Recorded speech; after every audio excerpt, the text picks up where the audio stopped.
সালাম, নমস্কার, নমবোধ্যায়, শুভ সময় বন্ধুরা। আজ থেকে প্রায় 4.54 বিলিয়ন বা 454 কোটি বছর আগে এই পৃথিবী নামক গ্রহের জন্ম। তারপর পৃথিবীর বুকে প্রায় 3 লক্ষ বছর আগে থেকে আধুনিক মানুষের অস্তিত্ব। পৃথিবীর বয়স এবং পৃথিবীতে মানুষের অস্তিত্ব দুটি বিষয়ই বিজ্ঞান ও ইসলাম চরম সংঘাতপূর্ণ। ইসলাম অনুসারে পৃথিবীতে প্রথম মানুষ হচ্ছেন আদম।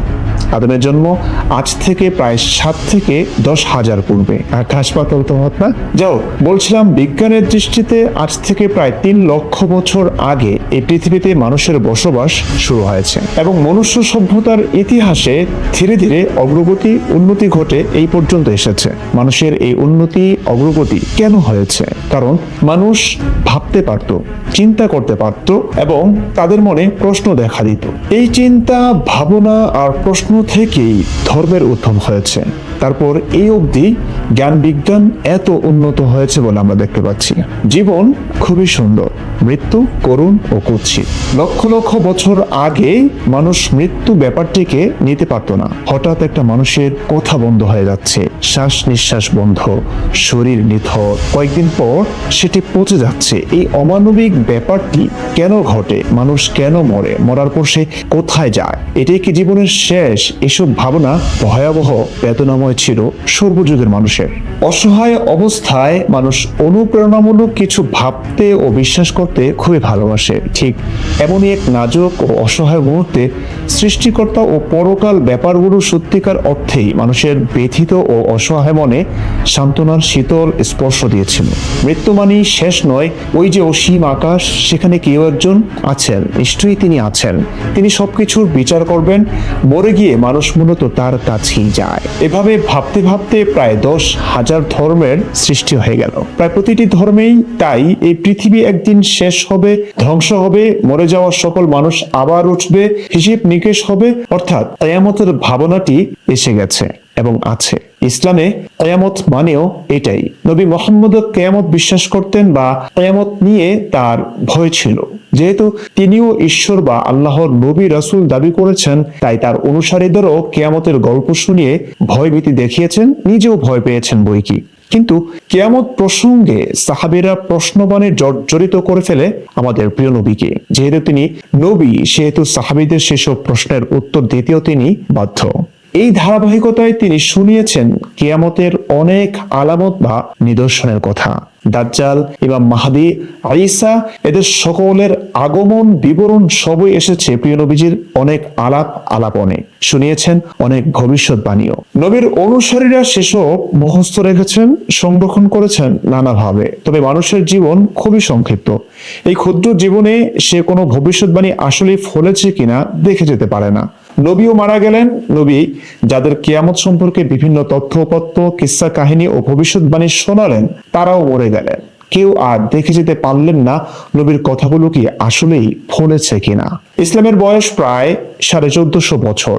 এই 1400 বছরে প্রায় সবাই দাজ্জাল, ইমাম মাহদী, ঈসা এবং কিয়ামতের আলোচনায় কেঁপে কেঁপে উঠেছে, ভীত সন্ত্রস্ত থেকেছে। আমাদের এই যুগের মানুষরাও অপেক্ষা করছেন ইমাম মাহদী, দাজ্জাল ও ঈসার আগমনের। কিন্তু হাদিসগুলো সংকলিত হওয়ার পর আমরা এখন সবকটি হাদিস একসঙ্গে দেখতে পাই। নবীর যুগে যে হাদিসগুলো ছিল কেবল ব্যক্তি বিশেষের কাছে, এক এক সাহাবীদের নিকট এক এক হাদিস, সেই সব এখন আমরা একসাথে দেখতে পাচ্ছি। সর্বনাশটা হয়েছে এখানেই। সবগুলো হাদিস একত্রিত করলে বোঝা যাচ্ছে নবী আসলে এক এক সাহাবীর কাছে এক এক রকম কথা বলে গেছেন। বোঝাই যাচ্ছে প্রশ্নবাণে জর্জরিত হয়ে একটা কিছু বলে দিয়ে এই যাত্রায় বেঁচে থাকার চেষ্টাই করে গেছেন পুরো জীবন জুড়ে।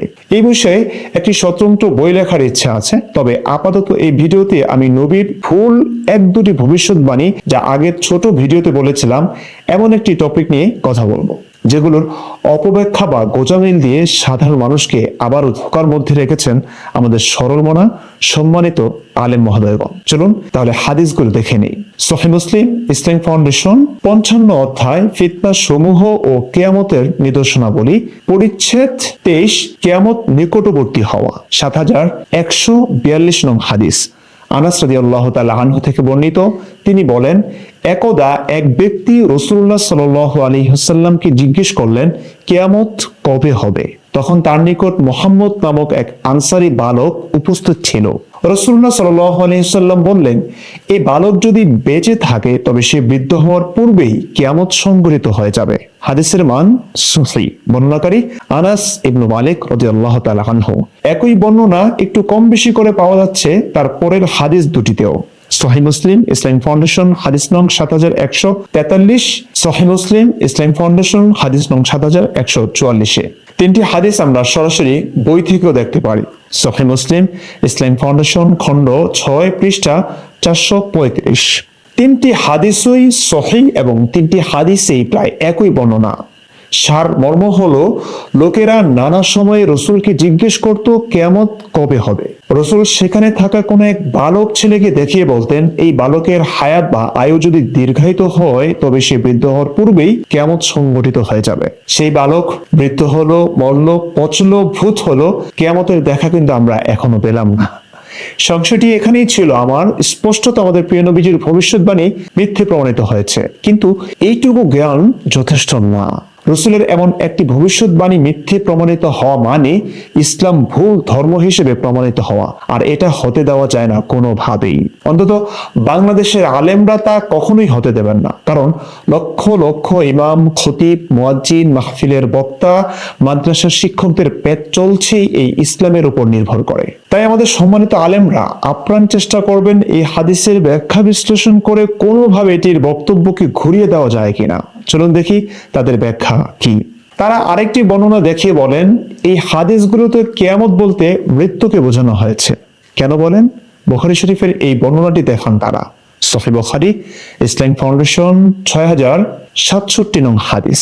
আয়েশা রাদিয়াল্লাহু তাআলা আনহা থেকে বর্ণিত, তিনি বলেন, কিছু সংখ্যক কঠিন মেজাজের গ্রাম্য লোক নবী সাল্লাল্লাহু আলাইহি ওয়াসাল্লামের নিকট এসে জিজ্ঞাসা করত কিয়ামত কবে হবে। তখন তিনি তাদের সর্বকনিষ্ঠ ব্যক্তির দিকে তাকিয়ে বলতেন, যদি এই ব্যক্তি কিছুদিন বেঁচে থাকে তবে তার বুড়ো হওয়ার আগেই তোমাদের কিয়ামত এসে যাবে। হিশাম বলেন যে এই কিয়ামতের অর্থ হলো তাদের মৃত্যু। এখানে হাদিসের বর্ণনাকারী হিশাম বলেন, এই হাদিসে কিয়ামতের অর্থ হলো তাদের মৃত্যু। দর্শক, আমাদের সম্মানিত আলেমরাও বলছেন কিয়ামত দ্বারা উদ্দেশ্য হলো মৃত্যু। মৃত্যু উদ্দেশ্য নিলেই নবীর ভবিষ্যৎবাণী ভুল প্রমাণিত হচ্ছে না, আর আলেমদের পেটেও লাথি পড়ছে না। আমি দুঃখিত, এখন সঠিক ব্যাখ্যাটি করতে বাধ্য হচ্ছি। কিয়ামত মানে কিভাবে মৃত্যু হয়ে গেল সেটি বোঝানো আমার দায়িত্ব হয়ে পড়েছে। প্রথমে বলবো, এই হাদিসে নবী কিন্তু কোথাও বলেননি যে কিয়ামত দ্বারা উদ্দেশ্য হলো মৃত্যু। এটি খুবই স্পষ্ট হয় হাদিসটি ইমাম মুসলিম রাহমাতুল্লাহি আলাইহি যে অধ্যায় ও পরিচ্ছেদে এনেছেন সেটি দিয়েই। খেয়াল করুন, 55 মানে হচ্ছে এটি অধ্যায়, ফিতনা সমূহ ও কিয়ামতের নিদর্শনাবলী। এখানে অধ্যায় রাখা হয়েছে ফিতনা সমূহ ও কিয়ামতের নিদর্শনাবলী। পরিচ্ছেদ 23, কিয়ামত নিকটবর্তী হওয়া।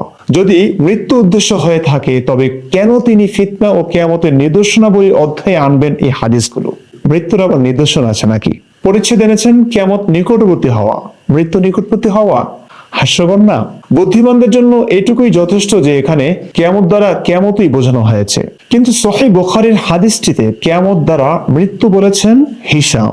কেন, কিভাবে বললেন তিনি এই কথা? চলুন একটু জানিয়ে বলছি। এটা বোঝার আগে আমাদের জানতে হবে হিশাম কে এবং তিনি কিভাবে রাসূলের মনের গহীনে লুকিয়ে থাকা গোপন উদ্দেশ্যটি জেনে নিলেন। হিশাম কে ছিল?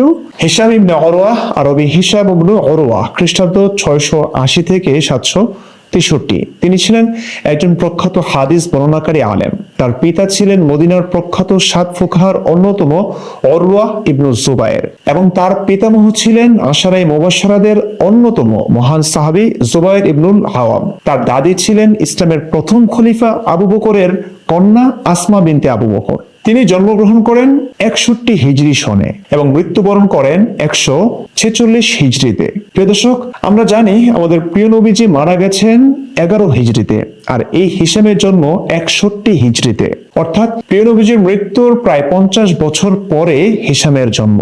প্রশ্ন হলো, এই হিশাম কিভাবে জানলেন নবীর বলা কিয়ামত দ্বারা উদ্দেশ্য হলো মৃত্যু? ব্যাপারটা তাহলে কি? আসলে ব্যাপার হলো, স্বাভাবিকভাবেই তিনি ততদিনে জেনে গেছেন প্রিয় নবীজি নানান হাদিসে যে বালকদের কথা বলেছেন তারা বৃদ্ধ হওয়ার আগেই কিয়ামত সংঘটিত হয়ে যাবে, সেই বালকরা মরে গেছে, কিন্তু কিয়ামত তো হয়নি। এখন তিনি কি করবেন? বলে দিবেন যে তাদের নবী ভুয়া? এটা কি সম্ভব? তাই তার জন্য খুবই স্বাভাবিক ছিল যে হাদিসটিকে তিনি অন্য একটি ব্যাখ্যা দিবেন। দিয়েছেনও তিনি।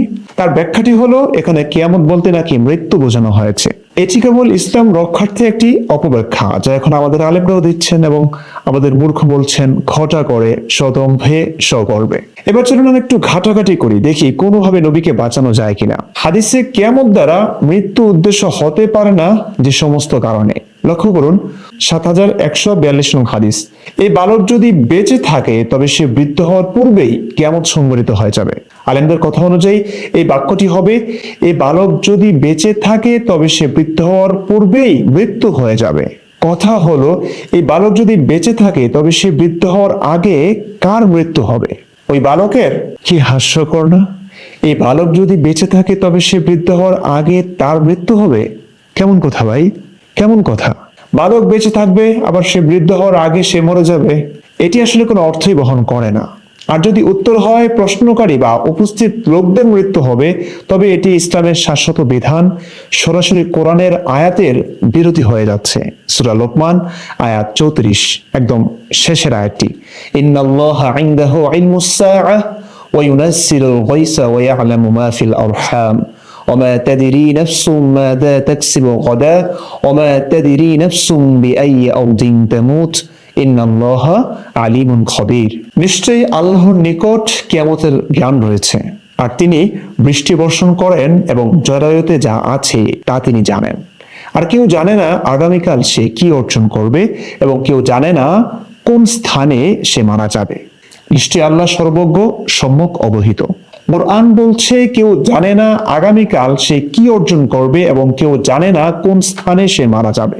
সেখানে আমাদের প্রিয় নবীজি কিভাবে বলেন, কেমনে বলেন, এই বালক যদি বেঁচে থাকে তবে সে বৃদ্ধ হওয়ার পূর্বেই তোমাদের মৃত্যু হয়ে যাবে? পুরোপুরি ধারা। ওই বালক বৃদ্ধ হওয়ার আগে প্রশ্নকারী বা উপস্থিত লোকদের মৃত্যু হবে, এটি কি গায়েবের সংবাদ না? কার মৃত্যু, কখন, কিভাবে, কোথায় হয় সেটি আল্লাহ ছাড়া কেউ জানেন না। এটি কোরআনের বিধান। অনেক হাদিসেও একই বক্তব্য আছে। তবে কি নবী কোরআনের লঙ্ঘন করলেন নাকি কোরআনের আয়াত অস্বীকার করলেন? কি যে বলবো, আমাদের সরল মনা আলেমরা আপ্রাণ চেষ্টা করছেন ইসলাম ঠিক রাখার, কিন্তু তারা কি জানেন একদিক দিয়ে প্রিয় নবী লুঙ্গি সামলাতে গিয়ে আরেক দিক দিয়ে যে খুলে যায়। জয় বাংলা সামলাতে গেলে সোনার বাংলা উন্মুক্ত হয়ে যায়, সোনার বাংলা সামলাতে গেলে জয় বাংলা উন্মুক্ত হয়ে যায়। হাস্যকর ভাই। আমাদের সম্মানিত আলেমরা এই হাদিসের ক্ষেত্রে আরো একটি কথা বলে থাকেন, প্রিয় নবীজি কেন বলবেন এই বালক বৃদ্ধ হওয়ার আগেই কিয়ামত হবে, যেখানে কিয়ামত কবে হবে এটা আল্লাহ ছাড়া কেউ জানেন না। কোরআনই আছে। তাদের কাছে প্রশ্ন, কোরআনের কোথায় আছে এটি? বলবেন বহু জায়গায় আছে। উদাহরণস্বরূপ সূরা লোকমানের 34 নম্বর আয়াতের কথা তারা বলবেন, ইন্নাল্লাহা ইনদাহু ইলমুস সাআহ, নিশ্চয়ই আল্লাহর নিকট কিয়ামতের জ্ঞান রয়েছে। কিন্তু আমাদের শরমহরা হুজুররা এই একই আয়াতে তো মৃত্যু কোথায়, কখন, কিভাবে হবে এটিও আল্লাহ ছাড়া কেউ জানে না বলা হয়েছে। তাহলে নবী কিভাবে এই হাদিসে মৃত্যুর কথা বলতে পারেন? কিভাবে বলতে পারেন এই বালক বৃদ্ধ হওয়ার আগে তোমাদের মৃত্যু হবে? আসলে এখানে কিয়ামতের কথাই বলা হয়েছে। এবার শুনুন মূল কাহিনী কি হয়েছে। যখন কিয়ামত নিয়ে অনেক কিসসা কাহিনী নবী শোনানো শুরু করলেন, যা তার নবীগিরির একটি অংশ ও দায়িত্ব, তখন থেকে বেদুইনরা নবীকে দেখলেই প্রশ্ন করত, ইয়া রাসূলুল্লাহ, কিয়ামতের কথা তো বলে দিলেন, কিন্তু কিয়ামত কবে হবে? রসুল তখন তাদের প্রশ্নের উত্তর কিছু একটা দিয়ে তাদের মুখ বন্ধ করতে চাইতেন। বলতেন, এই যে বালকটাকে দেখছো, সে যদি বেঁচে থাকে তবে সে বৃদ্ধ হওয়ার আগেই কিয়ামত সংঘটিত হয়ে যাবে। ব্যাস, মানুষ এই কিয়ামত নিয়ে ভীত সন্ত্রস্ত থাকতেন। উত্তর পেয়ে তারাও চুপ হয়ে যেতেন, আপাতত মুখ বন্ধ। রসুল হয়তো ভেবেছেন এই বালক বড় হওয়া পর্যন্ত আমার রাজত্ব চললেই হলো, আমি মরে গেলে লোকেরা কে কি বলছে আমার পিছনে তা নিয়ে ভাবার দরকার নেই। কিংবা ভেবেছেন এভাবে বললে তো আর তাৎক্ষণিক আমার কথার সত্যতা ফলল কি ফলল না সেটি প্রুফ করতে পারবে না কেউ। যাও, কিভাবে বলেছিলেন সেটি নবী জানেন। কিন্তু পরে তিনি আরো সতর্ক হলেন, ভাবলেন এভাবে বলা তো নিরাপদ না। দেখা গেল এই বালক বৃদ্ধ হওয়ার আগে কিয়ামত হলো না, তখন খুব অল্প সময়েই আমি যে ভণ্ড নবী তা প্রমাণিত হয়ে যাবে। তাই পরে তিনি এই প্রশ্নের উত্তরে বলতেন, এই জ্ঞান একমাত্র আল্লাহর কাছে রয়েছে, আমিও জানি না। বেশি পাকনামি আর কি। এটুকু বুঝে শুনে উত্তর দিলেই তো এখন আলেমদের এত কষ্ট করে গোজামিল দেওয়া লাগতো না। যাক, কোরআনের এই আয়াতগুলো আসলে পরে, আগে তিনি একটু অসতর্ক উত্তরই দিয়েছিলেন বটে, পরে সতর্ক হয়ে কোরআনের আয়াতের মাধ্যমে সুন্দর জবাব দিলেন যে কিয়ামতের জ্ঞান আল্লাহরই নিকটে। দর্শক, নবী যে এই হাদিসে কিয়ামতের কথাই বলেছিলেন তা আরো স্পষ্ট হয় কিছু হাদিসের দ্বারা।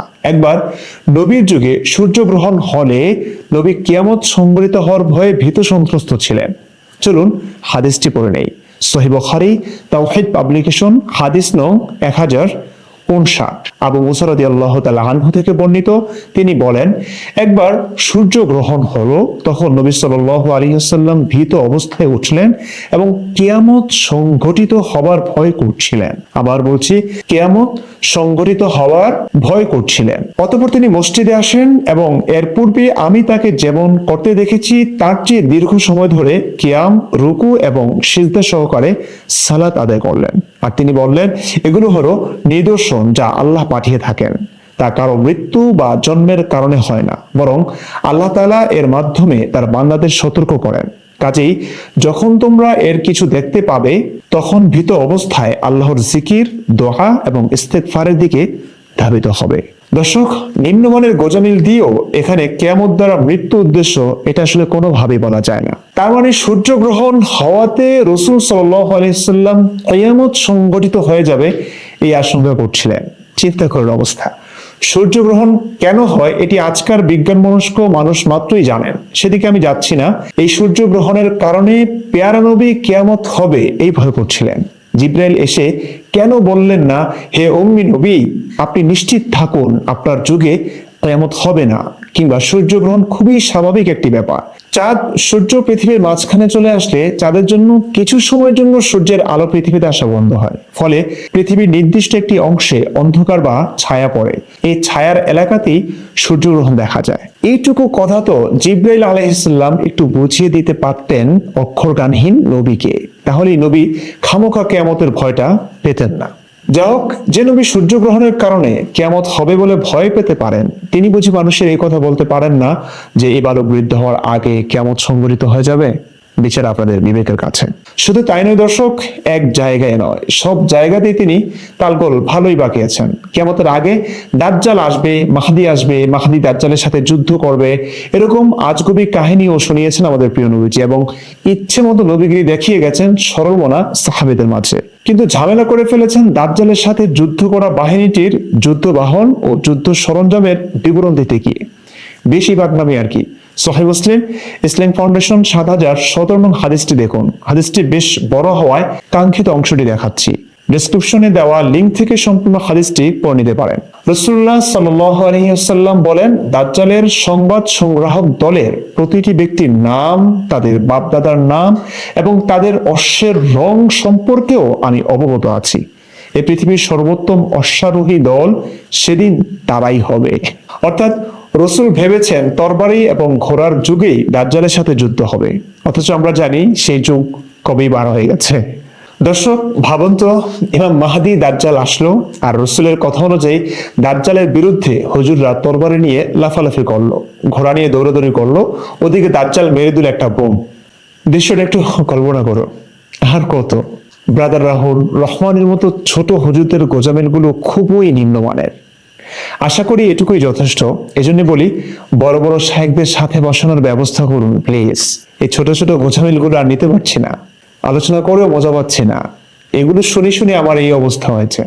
এগুলো শুনেছি, আমরা এত বছর পড়াশোনা করেছি না, এগুলো তো শুনে এসেছি। এই জন্যই চাচ্ছি শায়েখ আহমদুল্লাহ, মিজানুর রহমান আজহারি কিংবা মামুনুল হক সাহেব, তারা যেহেতু অনেক বড় মাপের আলেম এবং তাদের কথা অনেক গ্রহণযোগ্য, তাই তাদের কাছে একটু উন্নত মানের কিছু পাই কিনা, একটু সদুত্তর পাই কিনা, সেই চেষ্টাই করছি আমি। এইটুকু ব্যবস্থা একটু করে দিন না। আমি বারবার বলছি, একই কথা বলছি। এই ব্রাদার রাহুল কিংবা রহমানি কিংবা ছোটখাটো আলেমরা, তারাও বলছে ডিবেটে বসার জন্য। ভাই, সময়ের কি একটু দাম নাই আমার কাছে? কিছুটা হলে তো সময়ের মূল্যায়ন করতে শিখে গেছে। আমার সময়টা খুবই মূল্যবান, এই জন্য আমি সময় দিতে পারছি না। আপনি শায়েখ আহমদুল্লাহ সাহেবের সঙ্গে বসানোর ব্যবস্থা করুন, মিজানুর রহমান আজহারির সঙ্গে বসানোর ব্যবস্থা করুন, কিংবা আল্লামা মামুনুল হক সাহেব, এদের সঙ্গে আমি যে কোনো সময় বসতে রাজি আছি। যে কোনো সময় আমি আমার সমস্ত কাজ ফেলে তাদের সঙ্গে বসবো যদি কোনো সদুত্তর পাই। এই সমস্ত গোজামিল কোনোভাবেই টিকছে না। আশা করি এটুকুতেই বুঝে গেছেন। তারপরও আমি জানি না কি সমস্ত গোজামিল দিয়ে ইসলামটাকে রক্ষা করবেন। যদি দেয় আমরা তো আছি, আমি তো আছি, দেখি কি বলেন তারা। পারলে এই ভিডিওর কাউন্টারটা একটু দিবেন, যারাই দিচ্ছেন। ভালো থাকুন, সুস্থ থাকুন, আল্লাহ হাফেজ।